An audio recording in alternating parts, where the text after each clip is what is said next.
Ran to my dreams and my old team ran too. Posted up with the damn.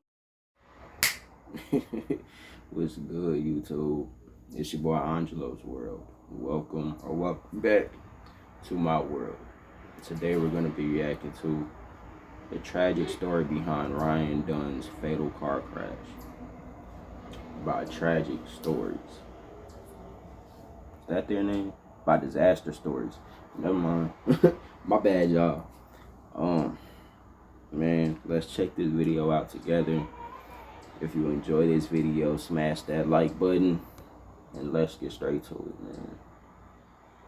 Famed actor and stuntman Ryan Dunn is dead today after a fiery crash in a suburb of Philadelphia. Prankster and stuntman Ryan Dunn became famous as a member of Johnny Knoxville's daredevil crew in the popular American hit TV series Jackass. Danger was no stranger to him, and he earned a substantial income showing daring and risky stunts and pranks on camera. At its peak, the TV series Jackass had a loyal following of millions. Ryan was born in Medina, Ohio, but grew up in Williamsville, New York. As he entered his teenage years, he tried narcotics with his friends. What began as a bit of fun soon turned into a dangerous addiction, and his parents intervened. In an attempt to address their son's habit, they moved to Westchester, Pennsylvania with Ryan, and that's where he met Bam Margera on their very first day of high school. The pair hit it off straight away, both admiring each other's skateboarding tricks and lust for thrill-seeking adventure. Together, they founded the CKY Crew, in which they filmed themselves performing stunts, tricks, and pranks, often using skateboards. This self-filmed footage was then sold in the underground skate marketing scene. One day, Ryan and Bam were spotted by Johnny Knoxville because of their performances with the CKY Crew. This eventually led to a deal with MTV. Along with Johnny Knoxville and 6 other members, Ryan and Bam formed the main cast of Jackass. The CKY Crew was an important precursor to Jackass and provided much of the inspiration for the later TV show and movies. The CKY Crew included not only Ryan Dunn and Bam Margera, but also other members such as Jez Margera, Chris Rabb, known as Rabb himself, and Rake Yan. Ryan had worked in various industries, as a welder and at gas stations to earn a living, but when Johnny Knoxville recruited him for his new TV show, Ryan's life changed forever. Ryan Dunn played an important role in the creation of the show Jackass. Jackass consisted of 9 friends who were once described as a bunch of knuckleheads who had a very high tolerance for stupidity and pain. The program was created by Jeff Tremaine, Johnny Knoxville, and Spike Jones. The main cast members of Jackass were Johnny Knoxville, Steve-O, Bam Margera, Ryan Dunn, Chris Pontius, Jason Wee-Man Acuna, Preston Lacey, Dave England, and Aaron McGehee. The first episode was broadcast on October 1st, 2000, and by the second episode, MTV got the highest ratings ever on Sundays. An audience of 2.4 million watched as the friends tortured and Nigga, that's 23 years, bro. I did not know it's been out that long. God damn. Y'all let me know if you was old enough to watch, or you watched Jackass. Not old enough to, but let me know if you guys watched Jackass before. I never seen it. It really wasn't my style type shit. But let me know if you guys watched it before. Each other in a series of bizarre and daring challenges. Although Jackass provided entertainment to a growing number of fans, it was not without controversy. Despite the disclaimers and warnings displayed before, during, and after each show, many young people lost their lives or were seriously injured when they tried to imitate Johnny Knoxville and his crew. The intense attention given to the TV series led to multiple restrictions from MTV. Conflicts arose between the Jackass team and MTV over which stunts could or could not be aired, eventually straining their relationship. As a tribute to their devoted fans, Johnny Knoxville and the Jackass team decided to create Jackass the Movie as an extension of their popular MTV series. It was released on October 25th, 2002. Jackass the Movie achieved remarkable success, reaching #1 in its opening weekend. This success led to the production of several sequels, including Jackass #2 in 2006, Jackass 3D in 2010, Jackass 3.5 in 2011, Jackass Presents Bad Grandpa in 2013, and Jackass Forever in 2022. Ryan's most memorable moments from the film were his poo dive, in which he snorkeled through sewage, and the office chair stunt, in which he rode down a skate track and being pulled along on a plastic sled by a four-wheeler through a cornfield. An X-ray of his rear end was also a hit that made it onto merchandise such as t-shirts. After inserting a toy car into his rectum, Ryan visited the emergency department describing a pain in his backside. The X-ray taken by the doctors revealed the toy car positioned there, and he underwent surgery to get it removed. At first, the team behind Jackass was reluctant to make a second film, feeling that the first film was a fitting end to their career in slapstick comedy. But due to the appeal of the paycheck and the high demand from fans, they were convinced to make a second film anyway. This second film aired 4 years after the release of the first film. In its debut weekend, the second film achieved the highest box office success, grossing just over $29 million. But when the film was broadcast, fans were satisfied and they were getting new ones. Ryan was in a dark period. He had been injured during filming and had separated himself from the rest of the crew. During a stunt, he and Bam Margera got their feet tied to a horse. As the horse galloped away, the two men were thrown to the ground and pulled after the animal. Ryan landed on his shoulder and suffered a serious and painful injury. Following the incident, Ryan developed a blood clot which proved life-threatening, as it was positioned so closely to his heart and brain. Whilst receiving treatment for that, Ryan was diagnosed with Lyme disease. It was a double blow for the young entertainer. Whilst he received successful treatment for both conditions, he became depressed. He refused to talk with any of his Jackass friends for more than 2 years. The crew carried on without him, but the lure of the tight friendship and the laughs they had together eventually persuaded Ryan to get back in touch. In retrospect, it seemed that the break from work had done him good. When he finally felt ready to contact the Jackass team again, he was back to his old self. Having missed the films and TV shows the team had produced during his absence, he was back in full force for the third film. It was this daredevil lifestyle and aptitude for performing skateboarding tricks and stunts that had sealed Ryan's position in the Jackass franchise. While he exhibited daring and sometimes foolish behavior in front of the camera, explained to his fellow players that Ryan was often the voice of reason behind the scenes. He would actively challenge his fellow Jackass members who were consistently attempting to outdo each other with increasingly risky stunts. But when it came to cars, Ryan never had any voice of reason. He was besotted with fast cars and had some serious accidents in them. He had participated in the Gumball 3000 motor rally multiple times. This rally is a 3,000-mile annual event which takes place on public roads. Its route changes each year and can take place in multiple countries. Ryan Dunn was known to be a reckless driver, and this was no secret to his friends and family. Although he was considered a competent driver, he repeatedly ignored traffic rules and often exceeded the speed limit. During a 13-year period prior to the tragic accident,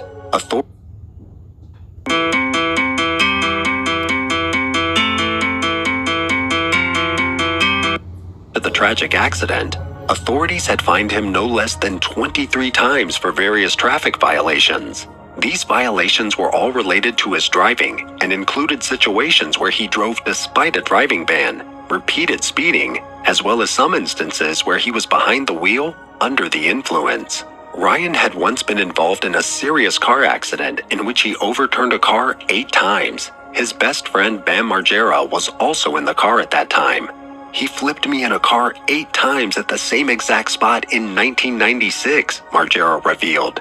Thank God I had my seatbelt on, because Chris Rabb put one on me, but my brother didn't have one on. He flew 40 feet. Thank God he's alive. But Dunn was always a maniac at driving. Remarkably, this accident occurred near the location of the fatal accident that would take his life 15 years later. During the moments just before the accident, Bam Margera's brother managed to put a seatbelt on Bam while Ryan was driving at a speed of over 100 miles per hour. Unfortunately, Ryan was unable to secure himself with a seatbelt and was thrown from the vehicle. Fortunately, he survived this shocking incident, suffering only a broken arm. Despite the fact that Ryan Dunn was able to recount the car accident in which he was involved, neither his previous speeding violations nor the accident itself seemed to discourage him from getting behind the wheel again and reducing his reckless behavior. His friends and family were very... See, that's some shit, bro. because things happening over and over again, you're supposed to learn a lesson, right? If you get in a car accident by driving too fast once, you get in another car accident, a second one, then it's like, at that point, wouldn't that tell you to stop? Now I get who he is, okay, cool, but it's not ideal to keep doing it over and over again. First you broke your arm in one of them. It's like, what the fuck? So you do it again, and then ultimately you lose your life. It's like, bro, we have to learn how to take things serious, because some of us don't take shit serious. We think, oh, this shit happens to us once, it's not gonna happen again, or we don't give a fuck if it happens again. We're gonna keep. It's like, we don't need to be living like that. We need to take life serious, man. Life is too short for that shit.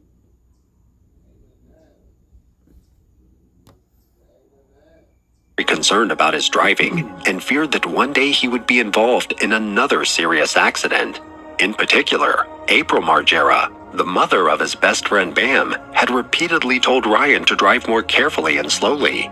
April and her husband considered Ryan a son because he and Bam had been inseparable since childhood. But Ryan didn't listen. In 2011, he was at his prime. The previous 5 years had all been filled with success. Ryan was really making a name for himself in the television and film industry. In 1 year, he successfully landed 3 acting jobs, produced his own movie, Living Will, and co-hosted a popular TV show without his jackass sidekicks. It seemed he was going his own way and starting a successful career for himself. This was the change he needed. Ryan had gone through hard times and had recovered from this. This was the reward for all his hard work. But unfortunately, in June 2011, fate would strike and bring all his hard work to a painful and devastating end. It was Sunday night, June 19th, and Ryan was going out with some friends. They met around 10 p.m. at Barnaby's of America in Westchester, Pennsylvania. Ryan drove to the location in his car, a 2007 Porsche 911 GT3. As the hours passed and the alcohol flowed, the laughter and chatter got louder and louder. Ryan drank 2 beers and took shots with his group of friends. At the age of 34, he seemed happy and content. His life was going well. He was in a stable relationship with his steady girlfriend, Angie Kuturik, and his career was going in the right direction. He posted a photo of himself at the bar with his friends on social media. Afterwards, this turned out to be the last photo ever taken of him. Among those at the bar was 30-year-old Zachary Hartwell. Zachary had collaborated on the production of Jackass and was a longtime friend of Ryan. He also had a role as a stunt driver in Bam Margera's 2009 film, Ming Hags. Zachary was a former member of the U.S. Navy who had served 3 deployments in Iraq. He had married his high school sweetheart Rachel less than a year before the tragic accident. On that fateful night, Zachary and Ryan were celebrating a new deal they had landed. Ryan bought 2 beers and 6 shots of booze for himself at the bar before going to one of the back tables. There, a friend bought 2 more shots for him. Despite this alcohol consumption, many witnesses, including the bar manager, testified that they did not consider Ryan to be visibly intoxicated at the time. This information was supported by surveillance video footage, but the alcohol undoubtedly had an effect on him. It affected his decision-making when he made the worst decision of his life, to get behind the wheel of his Porsche 911 and drive his friend home. Ryan sent a text message to his best friend Bam telling him, "Stopping for a beer? Be there when I can." That was the last message he would ever send Bam. On Monday night, June 20th, 2011, around 2:20 a.m., 4 hours after arriving at the bar and several drinks later, Ryan got into his car. His friend Zachary Hartwell climbed into the passenger seat next to him. They turned onto Route 322, and Ryan pushed the pedal to the floor. The car raced across the open road, reaching speeds of about 130 and 140 miles per hour. This was typical of Ryan's driving style. He never drove slowly. He always drove at pace. But this time, he had a significant amount of alcohol in his body. Before heading to his home in West Goshen, Ryan drove towards Pottstown to drop Zachary off. He lived just 100 yards from the exit ramp on Route 322 at the Pottstown turnoff. Just as Ryan approached the exit, still traveling at 130 miles per hour in a 50 miles per hour zone, he suddenly lost control of the vehicle. No one knows exactly what happened at the time, but the car went off the road. At a high speed of up to 140 miles per hour, there was no time to stop or regain control of the vehicle. The Porsche collided with the guardrail, smashed through it, and drove at high speed through the surrounding trees. About 40 meters later, the car collided with a tree at 132 miles per hour. The collision caused a fireball to shoot into the air. The fireball was seen from the road, and emergency services were called to the scene. Okay, calls on the east. The accident's going to be on 322 bypass at Pottstown Pike. Vehicle's on fire. I've upgraded the assignment. One of the police chiefs who responded to the incident was West Goshen Police Chief Michael Carroll. He stated that the wreckage was frightening. In his career, he had dealt with hundreds of traffic accidents, many of them fatal, but this was the worst he had ever seen. Even without the fire, the condition of the car was an absolute mess. The car had been torn apart into multiple twisted and blackened pieces. The make could only be identified by a door that had been torn off during the collision and escaped the fire. On the road, a 100-foot tire skid mark was visible, possibly where Ryan had braked or swerved. The two occupants were unidentifiable due to the severity of the crash. It was challenging to determine whether the two men had succumbed to the impact of the crash or the subsequent fire. Ryan had to be identified by his tattoos and hair. The coroner's report indicated that the occupants had died from a combination of blunt trauma and thermal trauma. On the evening of the incident, Johnny Knoxville, a close friend and fellow Jackass team member, posted the following Twitter message. "Today I lost my brother Ryan Dunn. My heart goes out to his family and his beloved Angie. R.I.P. Ryan. I love you, buddy." MTV also came out with a statement. "We are devastated by the tragic loss of Ryan Dunn, a beloved member of the MTV family for more than a decade. He made us all laugh and had the tireless, enthusiastic approach to life of your favorite middle school friend. Our thoughts and deepest condolences are with Ryan's family and friends. The Jackass Brotherhood will never be the same."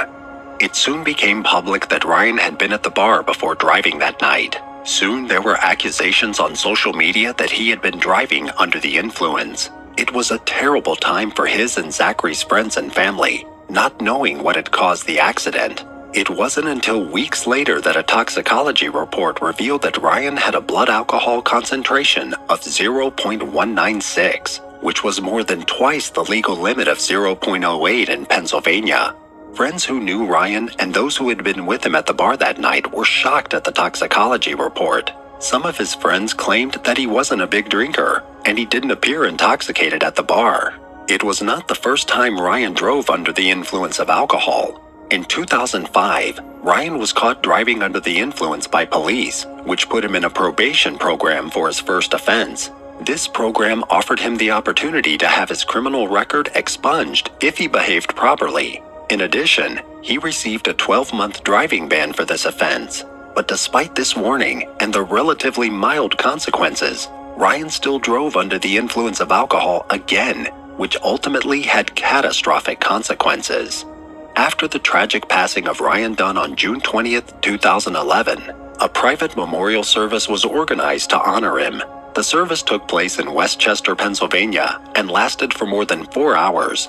It was attended by Ryan Dunn's family and close friends, including fellow Jackass cast members like Bam Margera and Johnny Knoxville. The memorial was described as a celebration of Dunn's life. Additionally, a tribute video was played at the memorial as a way to remember and pay respects to the late Jackass star.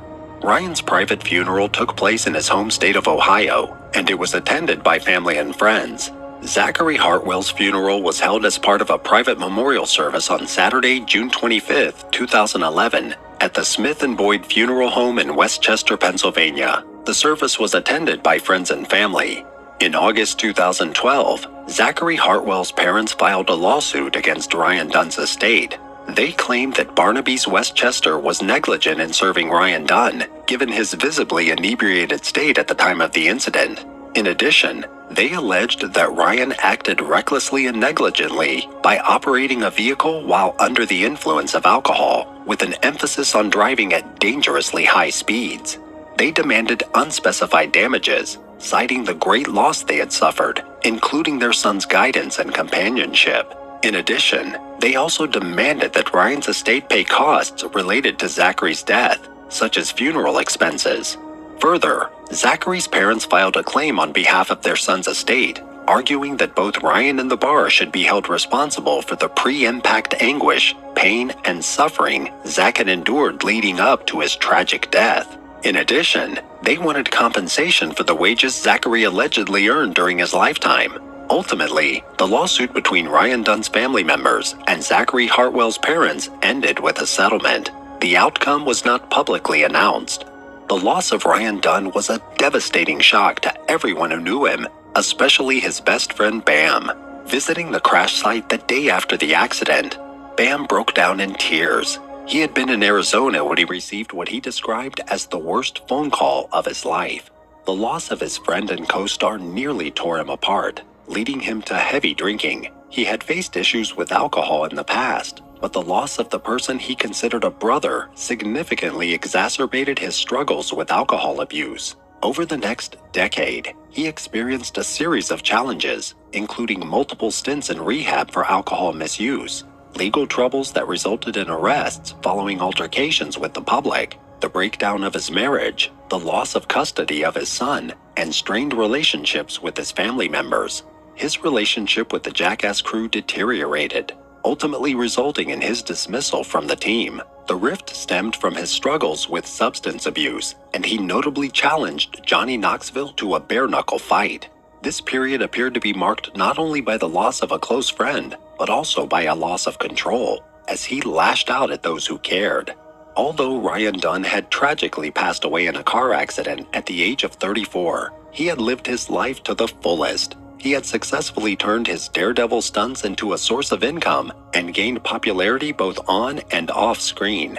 Those who had the privilege of knowing him remember Ryan as a funny, loving, and caring young man with an infectious enthusiasm for life.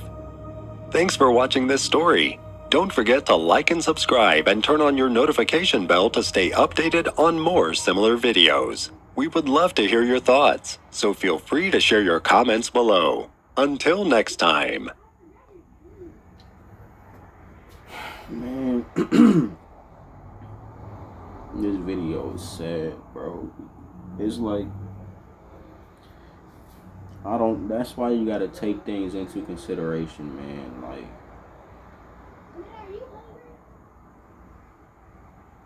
if you're intoxicated, don't drive. This is another, like, extent of don't drink and drive. This story, he was doing, I guess you could say, what he loved. I mean, it's just shit, man. I don't know. It's some shit. Rest in peace, Ryan Dunn. He's been gone for what? That happened in 2011, they said. So,